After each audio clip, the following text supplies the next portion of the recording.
yang sekarang ada di Malaysia nasibnya tidak jelas. Ya, saya Jumisi. Saya sebagai Ketua Forum Buruh Lintas Pabrik FBLP Jakarta Utara. Saya juga salah satu penyiar dari Radio Marsina FM yang ada di Semper Barat ini. Awalnya sih saya tidak tahu apa itu organisasi serikat buruh. Bahkan saya paling tidak suka ada mahasiswa demo dulu waktu zamannya saya sekolah. Jadi saya nggak kepikiran mau membuat organisasi serikat buruh di Angan, dulu sama sekali tidak ada. Tapi begitu saya masuk ke dunia kerja dan saya lihat ternyata dunia kerja ini seperti ini loh, luar biasa gitu penindasannya. Melihat teman saya yang pingsan, melihat teman saya yang dimarah-marah, termasuk saya sendiri. Kalau misalnya saya punya salah, saya dimarah-marah sama pengawas saya. Emang tidak ada bahasa yang lebih santun gitu untuk menegur kalau kita punya kesalahan gitu. Saya berpikir upah saya juga nggak gede-gede amat gitu. Upah saya ini hanya cukup untuk bertahan hidup.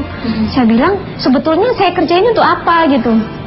Kita itu masih bisa memperjuangkan peningkatan kesejahteraan atau enggak gitu, meningkatkan upah, membuat situasi kerja yang nyaman itu sebetulnya masih bisa apa enggak gitu. Nah, berangkat dari situasi itulah yang kemudian saya terlibat membangun organisasi serikat buruh. Karena kesulitannya ada di situ ternyata. Jadi sejak tahun 2003 sampai sekarang, sejak Megawati mengesahkan Undang-Undang 13 tahun 2003, nah itu kesulitan paling real yang dihadapi buruh perempuan saat ini. Sejak sistem kontrak dan outsourcing merajalela di mana-mana, teman-teman ini merasa langsung down. Karena apa? Sistem kontrak ini kan membuat mereka bisa ter-PHK sewaktu-waktu. Nah, situasi itu yang membuat buruh takut, bahkan takut berbicara. Nah, itu kesulitan paling real yang dihadapi buruh perempuan saat ini.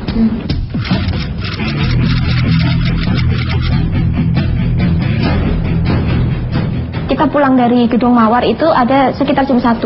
Pulang kita jalan kaki dari depan ke belakang. Nah, di tengah perjalanan kita dihadang oleh 2 motor. Dihadang oleh 2 motor pakai ini tutup ini tinggal matanya aja. Saya ditabrak, teman-teman saya juga ditabrak, saya jatuh, ditabrak lagi, jatuh lagi. Nah, untuk teman-teman yang laki-laki terjadi baku hantam sampai kacamatanya hancur, terus babak belur seperti itu. Saya beberapa kali mengalaminya, termasuk sebelum saya dipukul, saya sempat didatangi oleh ormas yang saya tidak bisa sebutkan, tapi memang saya didatangi untuk menghentikan pemogokan di Katesindo dan diminta saya menyebutkan sejumlah nominal, minta berapa. Saya tidak bisa menyampaikan itu karena bukan itu memang posisi kita. Waktu pemogokan PT MPS yang di Jalan Cacing juga seperti itu, diajak ketemuan di Dunkin Donat, minta berapa gitu. Saya bilang saya tidak bisa ketemu karena saya sudah tahu muaranya pasti ke arah sana. Tekanannya yang banyak, ada dari aparat pemerintahan gitu kan. Dia juga ditakut-takuti, ada sering dia SMS sama saya, Denny tolong ini SMS nomor siapa gitu, ini SMS seperti ini. Nah, kita kumpul langsung, kita gencar lagi SMS orang itu dengan berapa orang, 20 orang, kita sampaikan SMS itu gitu, siapa ini yang SMS, semua kita masukin. Caranya kita begitu. Terus kalau seumpamanya di lapangan pastilah kita lawan preman, perusahaan menyewa preman. Terus kita juga dihadapi dengan kepolisian gitu kan. Pernah juga di tanggal 3 kita sampai jatuh bangun gitu. Pada saat itu Mbak Juminsi berorasi di atas motor. Kita dorong-dorongan dengan polisi. Begitu kita melihat Mbak Juminsi kok nggak ada di motor, katanya udah di bawah gitu kan, udah jatuh. Itu tantangan banyak gitu sebenarnya. Ya suka dan dukanya udah kita rasakan gitu.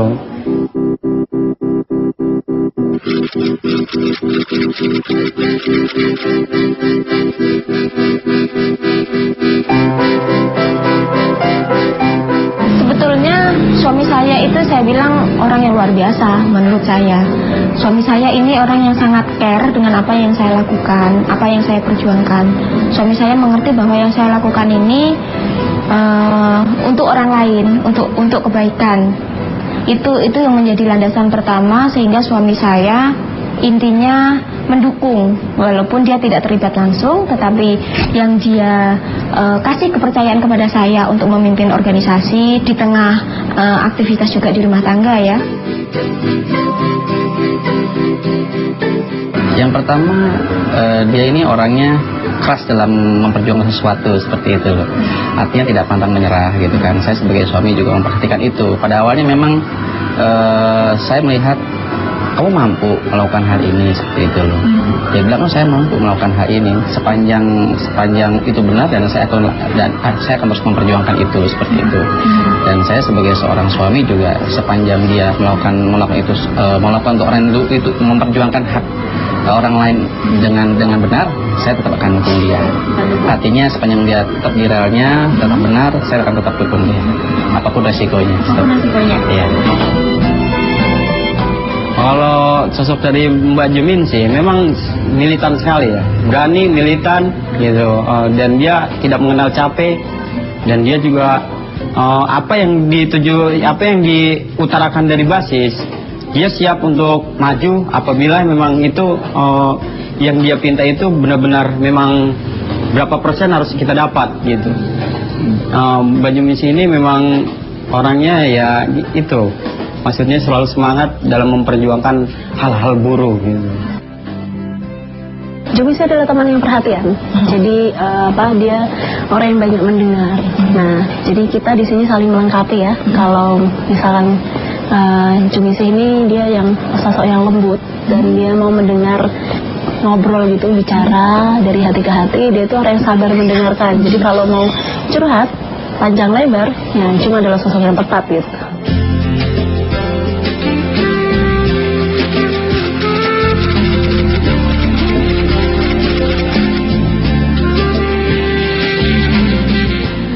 Setiap hari itu handphone saya itu isinya adalah pengaduan dari teman-teman anggota saya. Bahkan mereka yang bukan anggota saya, mereka juga mengadu. Jadi saya merasa saya berguna buat orang lain. Saya memang nggak pinter gitu, tapi saya punya sedikit yang bisa saya kasih ke orang lain, itu yang bisa saya sampaikan. Saya bukan orang yang punya duit yang bisa saya sumbangkan. Saya nggak kaya. Saya buka soal pengetahuan juga pengetahuan memang saya lebih di bidang perburuhan. Nah itulah yang saya bisa kasih ke orang-orang di luar diri saya. Insya Allah sampai tidak bernafas itu sudah menjadi darah daging saya ya sepertinya ya. Jadi pasti setiap kita ya, setiap organizer itu pasti pernah mengalami bagaimana kita merasa sangat terpukul, jatuh pada saat kita merasa tidak sanggup mencari jalan keluar. Pada saat itu pasti ada di pikiran kita bagaimana saya berhenti di organisasi ini gitu. Tapi ternyata nggak bisa juga. Saya berhenti 1 hari saja tidak bisa. Saya tidak bisa berhenti 1 hari untuk tidak mendengarkan keluhan kawan-kawan. Saya nggak bisa.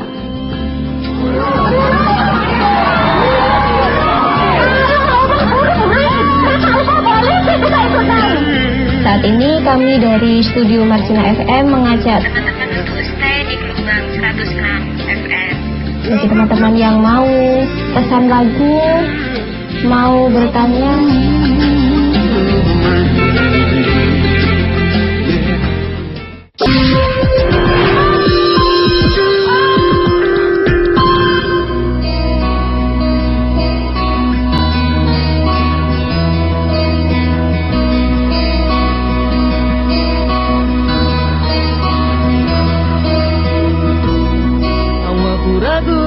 Selamat sore para pendengar Marsina FM, kembali lagi bersama saya Gadis Merah.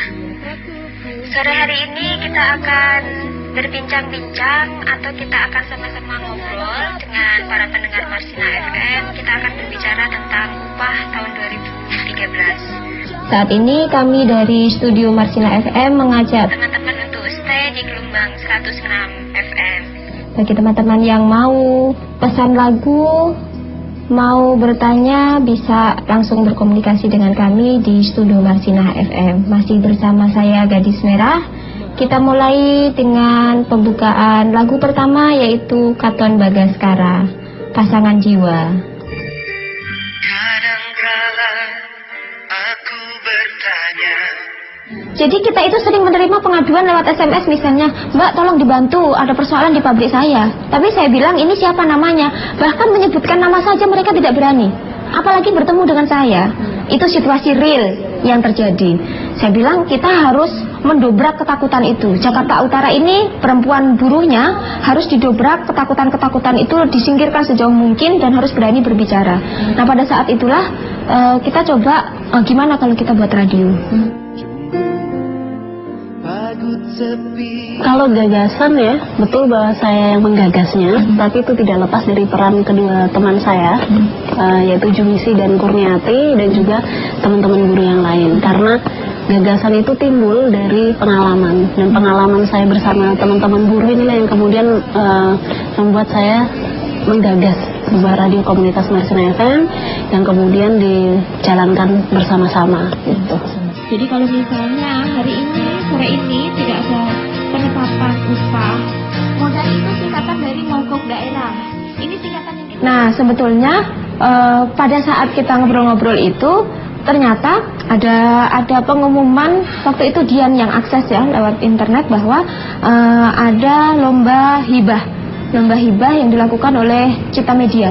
Nah pada saat itulah kita mencoba memasukkan proposal itu ke sana gitu. Nah alhamdulillah tembus loh. Kita itu sama sekali tidak menyangka akan tembus. Itu mimpi gitu. Oh ternyata sekarang jadi kenyataan gitu. Jadi nggak apa-apa deh bermimpi. Bermimpi itu awal bagaimana kita bisa mewujudkan itu. Karena ini bagian dari alat kita untuk menyampaikan informasi ke buruh gitu.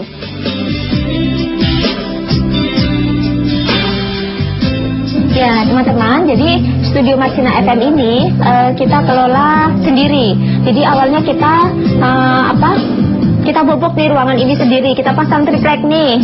Jadi kita pasang usuk-usuknya, terus kita pasang tripleknya. Setelah kita semua rata pasang tripleknya, kita pasang spanduknya nih. Wah, yang paling susah pasang spanduk di atas. Karena kan kita harus begini nih. Nah, jadi waktu itu yang menyangga banyak banget. Berganti-gantian. Kita berkeringat luar biasa. Nah, jadinya seperti ini nih teman-teman. Kita pasang AC juga. Kita pasang AC, terus pasang meja model seperti ini. Kita pasang karpet di bawah. Nah, alat-alat yang ada di radio ini kita belajar sendiri, teman-teman. Ada salah satu kawan yang dia lebih bisa, jadi kita sama-sama belajar. Nah, cara mengoperasionalkannya seperti ini, cara setel musik seperti ini. Nah, ini mic-nya kita arahkan seperti ini. Juga kadang-kadang kita undang pembicara di sini.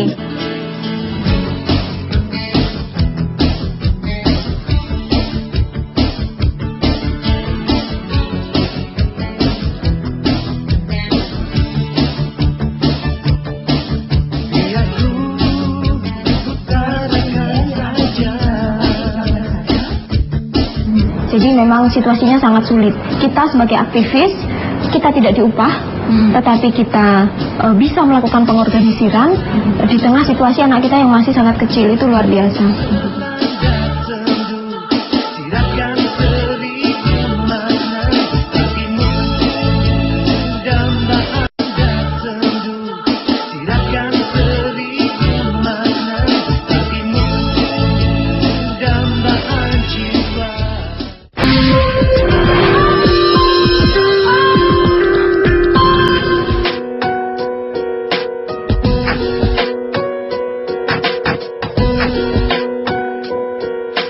Satu hal yang menjadi komitmen saya adalah selama saya sanggup untuk memanajemen waktu, maka saya akan bisa hadapi itu. Dan alhamdulillah saya bisa berjalan sampai sekarang. Anak saya umur 5 tahun dan saya masih bisa aktivitas bersama anak saya. Itu luar biasa.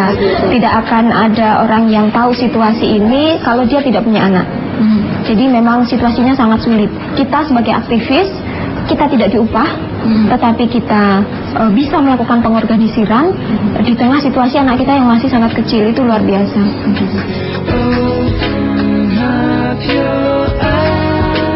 Saya dibesarkan dari keluarga, dari ibu yang di rumah dengan seorang ayah yang bekerja.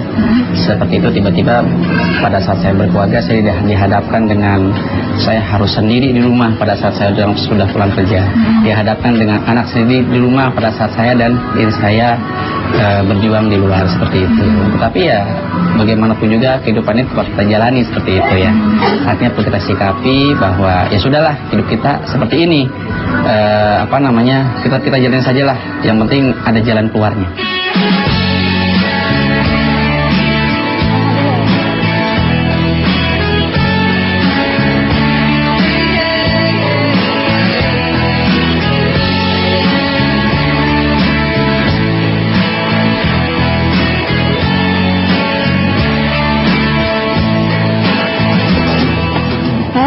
ada Denny. Oh, ya. Udah lama? Iya. Lumayan. Gimana kabarnya? Besok kan kita mau itu bikin aksi, kita bikin poster hari ini nanti ya? Iya. Ini lagi dibicarakan. Nah ini teman-teman dari EBLP, kawan-kawan saya yang sedang mau mempersiapkan diri buat besok aksi ke Kedubes Malaysia. Nanti kita bikin poster bareng-bareng ya, sama nyiapin perlengkapan yang lain. Yuk.